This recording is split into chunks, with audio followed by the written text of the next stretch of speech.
Selamat datang di podcast kami kelompok 7. Saya Trito Karistio dari 11 IPS 2 nomor absen 22. Saya Laurencia Dinda dari 11 IPA 2 nomor absen 16. Halo, saya Abimanyu dari kelas 11 Bahasa nomor absen 3. Perkenalkan, nama saya Rafael Vreda Binaya, kelas 11 IPS 1 nomor absen 19. Ketemu lagi nih di podcast kelompok 7. Jangan bosan di sini ya. Kita aktif memberikan informasi-informasi untuk menghibur kalian semua. Kita di sini bersatu untuk bisa mencari, menggali, menyaring informasi yang menyalur dalam bentuk podcast. Dengan kesatuan kita juga bisa melawan apa yang menjadi kekhawatiran kita selama pandemi dengan bekerja sama untuk bisa menerapkan protokol kesehatan di rumah maupun di luar rumah. Jangan lupa berdoa selalu supaya kita bisa mendapat keuntungan hati supaya tak cemas. Gereja sekarang juga udah dibuka dan ada ibadah offline. Sekarang ibadah bisa rame-rame, bisa menyembah bareng buat menjaga gereja tetap bersatu. Apa gunanya dong ada gereja tapi umatnya nggak bersatu? Kita ngelakuin kegiatan kayak doa bersama pas pagi di gereja, itu kita udah menjaga gereja tetap bersatu. Aktif ikut pelayanan, jangan sekedar menjadi jemaat, lebih bisa mengenal sesama dan melihat perasaan daripada ribut perbedaan karena kita umat yang disatukan oleh darah Kristus yang suci. Memang kita berdoa untuk keselamatan, tapi juga jangan lupa usaha di kehidupan nyata. Terapkan kebugaran jasmani, olahraga setidaknya 3 kali seminggu biar sehat. Contohnya juga kita melatih kekuatan, karena jika kita melatih kekuatan otot itu berguna banget buat aktivitas kita sehari-hari. Kebugaran jasmani juga gak cuma kekuatan tapi ada kecepatan, keseimbangan, koordinasi, kelincahan. Otot yang paling sering digunain itu otot apa saja? Otot kaki sama otot tangan. Ini otot yang paling sering digunain buat aktivitas sehari-hari. Makanya penting buat melatih kebugaran jasmani. Loh, kalau pandemi gini gimana cara olahraganya? Kan nggak boleh keluar rumah. Loh kan kita kalau melatih kekuatan kan bisa push up sama sit up.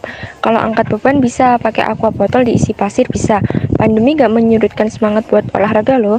Biar kuat, buat berkarya juga bisa cari uang. Emang udah kerja? Dia kan buat kerajinan lampu gantung. Buat apa? Susah-susah kerja mending kan tidur. Enggak lah, daripada nyusahin orang tua. Emang bisa buat lampu gantung? Dapat bahan dari mana emang? Dari barang bekas banyak kok, kayak kardus, lem tembak, fitting sama kabel, lampu, pensil, cat semprot, dan banyak lagi. Banyak banget gak pakai gunting atau penggaris?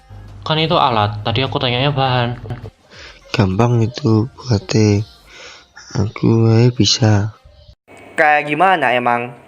Aku ada catatan cara pembuatannya. Ini ku kasih. Lumayan ribet sih, tapi ya namanya usaha buat kerajinan awalnya nggak gampang. Terus sisa bahan-bahan yang gak kepake dibuang di mana? Gak dibuang sembarangan kan? Kalau yang kardus kubakar sih, soalnya kecil-kecil gitu, daripada numpuk di tong sampah dibakar aja. Pembakaran itu termasuk contoh kegiatan yang melepaskan kalor loh. Iya bener banget, jika reaksi berlangsung dengan melepaskan atau menghasilkan kalor dari sistem ke lingkungan, maka reaksi disebut reaksi eksoktem. Contoh kegiatan lainnya itu kayak menyalakan lilin, setrika, besi berkarat, dan kembang api. Takut juga kalau ada manusia yang berkualitas kayak Dinda, kan bisa mengolah sampah yang numpuk. Kita juga harus jadi manusia yang cerdas dan juga berkualitas. Latih aja dengan membuat kerajinan, dengan cara kita melatih kerajinan kita, maka dengan bahan yang lebih besar, dengan sumber daya alam yang tersedia. Dengan masyarakat yang berkualitas akan mempercepat tercapainya kondisi ideal antara kuantitas dan kualitas penduduk dengan daya dorong alam. Dengan masyarakat yang berkualitas memungkinkan untuk bisa mengelola dan mengolah potensi sumber daya alam dengan baik, tepat, efisien, dan maksimal. Dan dengan diterapkannya menjaga kelestarian lingkungan. Sehingga keseimbangan dan keserasian antara jumlah penduduk dengan kapasitas dari daya dukung alam serta daya tampung lingkungan. Tujuannya sih pembangunan antar generasi di masa kini maupun masa mendatang. Generasi kini menikmati barang dan jasa yang akan dihasilkan dari sumber daya alam dan lingkungan untuk bisa memenuhi kebutuhan sehari-hari. Dengan mengembangkan SDA untuk kesiapan masa depan demi terciptanya kebutuhan yang cukup dan bisa mengatasi kemiskinan. Jadi itu pentingnya manusia berkualitas untuk mengelola sumber daya alam demi kelangsungan hidup manusia. Kalau cuma paham materi, gak usah buat dilakuin. Jadi juga jangan lupa praktek. Tapi belajar di rumah juga perlu memahami materi. Dinda tuh lo main terus. Ya kalau itu sih buat refreshing lah. Oh ya, BTW, kemarin waktu sore aku jalan-jalan naik motor kan sama kakakku. Terus aku berhenti di lampu merah tuh. Nah, pas itu juga aku langsung keinget sama soal fisika tentang keseimbangan benda tegak. Keseimbangan benda tegar itu apa tuh? Kayak pernah dengar tapi gak tahu maksudnya. Nah, jadi keseimbangan benda tegar itu kondisi di mana momentum benda tegar sama dengan nol. Artinya, jika awalnya benda tegar tersebut diam, maka ia akan tetap diam. Namun, jika awalnya benda tegar tersebut bergerak dengan kecepatan konstan, maka ia akan tetap bergerak dengan kecepatan konstan. Walah, kalau cara ngitungnya Gampang kok caranya. Nah, jadi gini. Misalnya tinggi tiang pertama itu 700 cm dipasang secara vertikal. Terus tiang kedua 200 cm dipasang horizontal. Dan bagian lampu dikaitkan tali baja dengan panjang 100 cm. Nah, pertanyaannya, berapa tuh tinggi lampu dari permukaan tanah? Kalau soal fisika, aku enggak deh, susah soalnya. Gampang kok, apalagi tentang tumbuhan sama hewan. Apalagi itu. Waktu kalian SMP apa nggak diajarin sih? Jadi gini, ada jaringan tumbuhan itu namanya jaringan meristem, yang fungsinya sebagai jaringan membelah dan memperbesar diameter batang atau akar pada tanaman. Terus ada jaringan penyokong atau kolenkim, yang fungsinya sebagai penguat atau penyokong tumbuhan. Terus ada jaringan dasar atau parenkim, yang berfungsi menyimpan cadangan makanan. Terus jaringan pengangkut atau floem yang fungsinya untuk proses pengangkutan zat-zat yang ada di dalam tumbuhan. Terus ada jaringan pelindung atau epidermis yang berfungsi untuk melindungi permukaan tumbuhan. Terus jaringan epidermis itu yang fungsinya melindungi bagian dalam organ sehingga tidak bersentuhan langsung dengan pengaruh keadaan di luar organ. Jaringan hewan apa? Kalau jaringan hewan itu ada jaringan epitel yang memiliki fungsi utama yaitu sebagai pelindung jaringan di dalamnya. Jaringan ikat yang memiliki fungsi utama yaitu sebagai penghubung antar jaringan. Jaringan syaraf yang memiliki fungsi utama yaitu sebagai penerima rangsang, pengolah rangsang serta penyampaian respon terhadap rangsangan. Jaringan otot yang memiliki fungsi utama yaitu sebagai alat gerak yang aktif. gue inget materi bagus-bagus. Harus sering-sering literasi, jangan ngandelin guru doang. Sejak masa pandemi ini aku sering banget membaca tentang sejarah untuk mengisi waktu luang. Dari sekian banyak yang ku baca, ada satu menarik bagiku yaitu gerakan Renaissance. Apa itu gerakan Renaissance? Gerakan Renaissance, sebuah periode yang menandakan kelahiran peradaban dan kebudayaan Eropa. Zaman Renaissance ditandai dengan munculnya penghargaan terhadap etika, estetika, dan rasionalitas. Renaissance ini juga memberikan dampak yang sangat terhadap perkembangan kehidupan manusia. Dampak itu terjadi dalam segala bidang seperti sosial, budaya, politik, pemerintahan, ekonomi, bahkan perkembangan teknologi dan ilmu pengetahuan. Dampak berbagai bidang dapat kita rasakan dalam pandemi seperti ini loh guys. Contoh di bidang ekonomi yaitu kemiskinan semakin meningkat di mana-mana, diakibatkan pengeluaran semakin banyak tetapi pemasukan tidak ada. Orang-orang harus berusaha menemukan jalan keluar terhadap masalah hidup sehari-hari. Tidak boleh ada pihak lain yang dapat memperlakukan orang lain sebagai alat untuk mendukung kepentingannya. Saat pandemi ini kita belajar banyak Renaissance, bahwa keadaan terpuruk ini kita harus bangkit dan menciptakan sesuatu yang baru, sehingga dapat kondisi seperti ini tidak menghambat kita dalam berkembang, tapi membuat kita semakin tentang dalam melakukan hal baru dan kreatif dan inovatif. Ada juga dampaknya loh. Penyebab Renaissance di masa sekarang tumbuhnya kebebasan, kemerdekaan, dan kemandirian. Dampak secara umum lainnya adalah runtuhnya dominasi gereja di Eropa, menguatnya penduduk kaum pedagang atau pengusaha yang membuat mereka menjadi kelas pengusaha baru. Selain itu, Renaissance menyebabkan bidang kesenian berkembang sangat pesat. Bagus sih kalau literasi sejak dini harus bisa belajar dimanapun walau jarak jauh. Iyalah, sejak pandemi kita kan belajar jarak jauh. buat kita lupa sama budaya yang ada di Indonesia.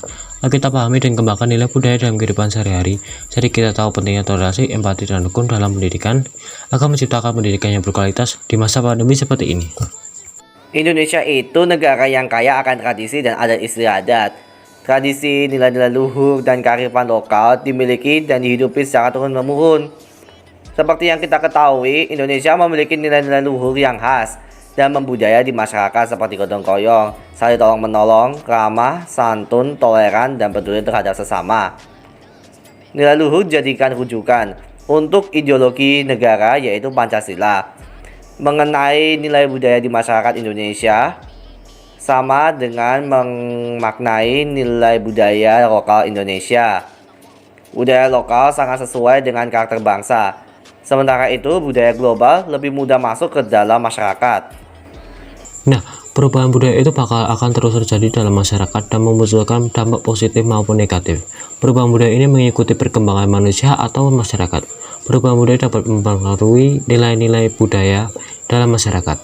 Dampak positif perubahan budaya adalah masyarakat menjadi kritis pola berpikirnya dan rasional.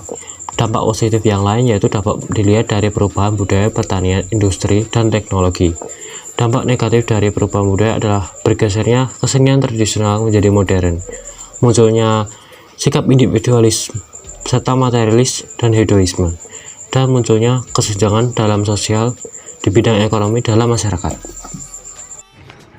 Buat membentengi pengaruh negatif aja sih dari perubahan nilai budaya, maka harus memahami nilai kultural dan pengaruhnya dalam kehidupan masyarakat. Nah, nilai kultural yang harus dilestarikan di masyarakat Indonesia itu kayak nilai religius, terus nilai gotong royong, terus nilai ramah tamah, dan nilai rela berkorban. Nilai-nilai kultural tersebut memiliki fungsi dalam kehidupan bermasyarakat, yaitu sebagai pedoman perilaku, pedoman berpikir, dan cara kehidupan. Kemarin baca novel gitu malahan ada anak yang suka bantah orang tua. Tata cara kehidupannya itu malah beda mungkin ya karena orang tuanya beda cara mendidiknya atau anaknya yang terlalu terpaut sama budaya luar. Jadi gespas di budaya Indonesia. Terus gimana tuh amanat sama alur cerita? Amanahnya itu jangan suka membantah perkataan orang tua, sekalipun orang tua memarahi kita karena dia sayang kepada kita. Jangan seenaknya sendiri dalam melakukan hal apapun. Kalau alurnya itu maju, akhirnya Raden Mas Rianta ketemu kalian tiang istri ingkang wonten kumedi ing punika Raden Ajeng Sri. Raden Ajeng Sri punika putrinipun Kiai Pamaroyoga ingkang awakipun Raden Mas Rianto.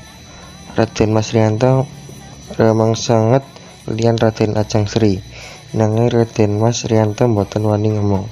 Lajeng Raden Ajeng Sri badhe dijodohaken kaliyan jalir saking Rembang. Amargi kuciwa kaliyan bab punika, Raden Mas Rianto lajeng damel lukisan gambaripun Raden Ajeng Sri.